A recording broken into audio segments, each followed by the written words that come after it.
What happened while we were away brought to you by No Hardball with China? Not quite. President Trump in the Oval Office yesterday said tariffs will go down on China if they come to the negotiating table. They have to make a deal because otherwise they're not going to be able to deal in the United States. 145% is very high, and it won't be that high. It's not going to be that high. It got up to that. It'll come down substantially, but it won't be zero. President Trump also says he has no plans to fire Fed Chair Jerome Powell. This morning, Treasury Secretary Scott Bessent addressed the state of the global trading system. America first does not mean America alone. Bessent called out the World Bank and the IMF for focusing on gender ideology and other non-economic issues. Also called out those two institutions for their focus on green energy. And he challenged the United States trade partners and called out China specifically. China's current economic model is built on exporting its way out of its economic troubles.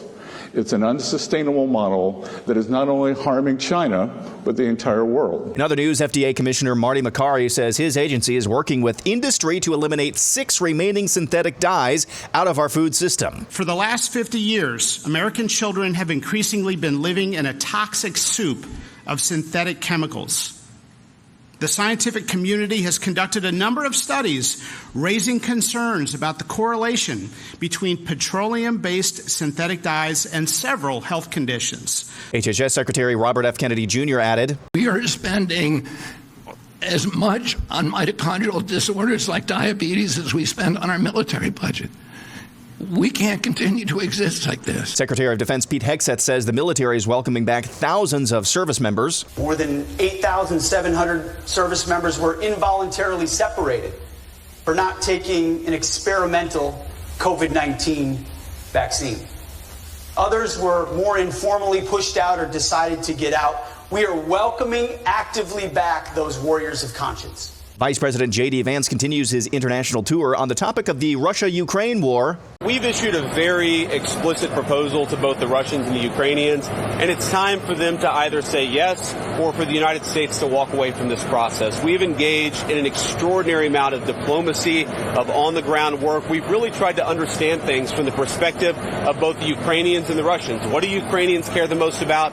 What do the Russians care the most about? And I think that we've put together a very fair proposal. We're going to see if the Europeans, the Russians, and the Ukrainians are ultimately able to get this thing over the finish line.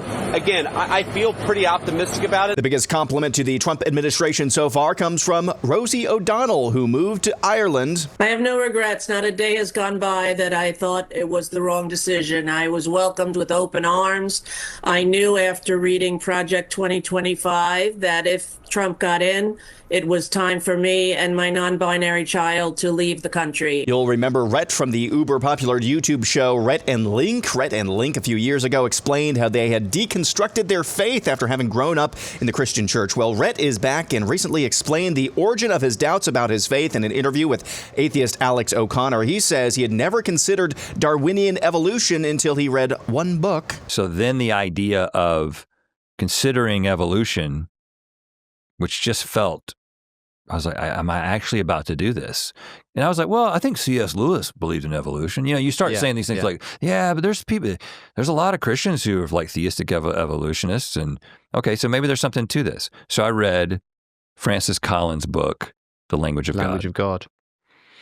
And the thing that I took away from that book was that, well, evolution happened as well. And you know, he touches on it a little bit. He talks about, in that book, I think he talks about the second chromosome, the fusing of the second chromosome. I think he talks a little bit about retroviruses and essentially, you know, we've got the marks of the same retroviruses on our DNA that chimpanzees do. And there are just these, again, there's no other way to see it. Just like inexplicable data. Right. It's like if we're not related to every other animal on Earth, well, God certainly tried to make it seem like we are. Yeah. And finally, has AI gone too far?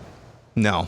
Welcome to the Talking Baby podcast. On today's episode, we'll be talking to the weird-looking person who lives at my house. Thanks for being here, weird-looking person. Well, thanks for having me. As you know, you are my third favorite person in the world, third behind the two larger people that we also live with. They're both awesome. So cool. You're fine. you know, and right now those two larger people are both busy and not paying attention to me at all. So happy to chat with you. So to kick things off, I want to ask you a question, and I apologize in advance if it's naive or ignorant. Look, I'm a baby. I don't really know stuff yet, so just keep that in mind. So my question is this.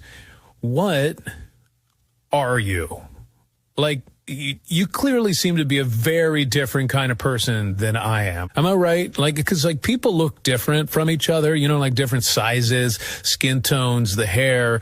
But you, I have no idea what's going on.